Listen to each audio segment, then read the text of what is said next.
Transmissions are not immune to the odd mechanical or electrical problem, even though they are designed to be fairly robust. When a transmission warning light appears, it indicates that expensive damage must be avoided immediately. In this short video, we'll discuss the typical reasons why the transmission light appears, whether you can drive safely after it illuminates, and how to identify and resolve the problem.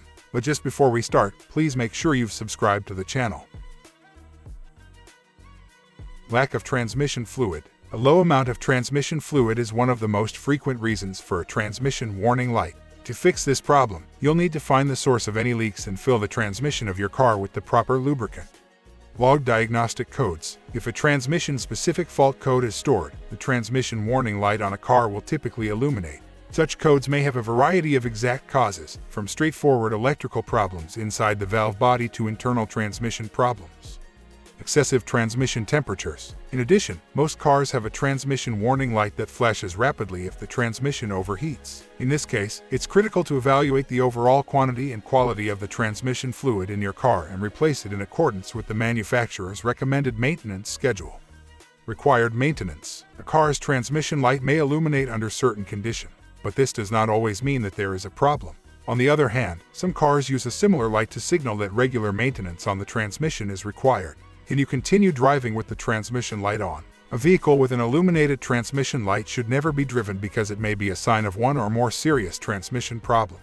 Driving while the transmission light is on increases the possibility of transmission damage, some of which can be quite serious. In case you are forced to drive to your final destination, make sure the fluid in your transmission is at the right level before continuing. For this reason, a dipstick is often included with transmissions, making it quick and easy to check the fluid levels. This fluid will be examined with the transmission in either park or neutral, depending on the car. In any case, a vehicle's transmission light should be thoroughly diagnosed and fixed as soon as possible to determine its underlying cause. By doing this, it may be possible to stop further transmission damage from occurring, some of which may require expensive repair. As soon as possible, schedule an appointment with a reputable service center if you are uncomfortable handling such problems on your own. Do all cars have a transmission light? There are some cars without a transmission light. Actually, until the last 10 years or so, the majority of manufacturers did not start adding these kinds of warning lights to their cars. Transmission warning lights are a relatively recent addition to the automotive industry, in contrast to the check engine light.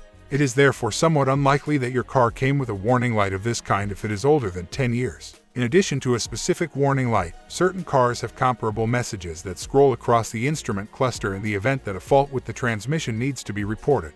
While certain messages of this kind are contextually more generic than others are far more detailed. How to fix. When attempting to identify the cause of a vehicle's transmission warning light, the following procedures ought to be followed. Additionally, when trying to diagnose complex transmission issues, one should think about consulting factory-specific service literature for their specific vehicle model. Pull over and survey the situation. As soon as it's safe to do so, you should stop your car if you see the transmission warning light suddenly illuminate. Check the fluid level in your transmission with the included dipstick before shutting off your engine. If required, top off the transmission fluid in your car, but be careful not to fill it to the brim. Get your vehicle to a preferred location. The next decision you have to make is whether to drive your car to your desired service center or home, or have it towed. Towing a vehicle to its designated repair location is advised if the basic inspection reveals significant fluid leaks or if symptoms related to drivability have appeared. If not, you should proceed to your destination with caution. Address the issue. The next step is to decide if you will fix a car's transmission problem on your own or if you will take it to a shop to have it fixed. Should you decide on the latter, you should pick a trustworthy shop with a lot of experience fixing specific types of transmission. However, if you want to do these repairs yourself, you'll need a factory-specific service manual and a good scan tool before you can start. Hope the information was helpful for you. If so, please press the like button and subscribe to the channel.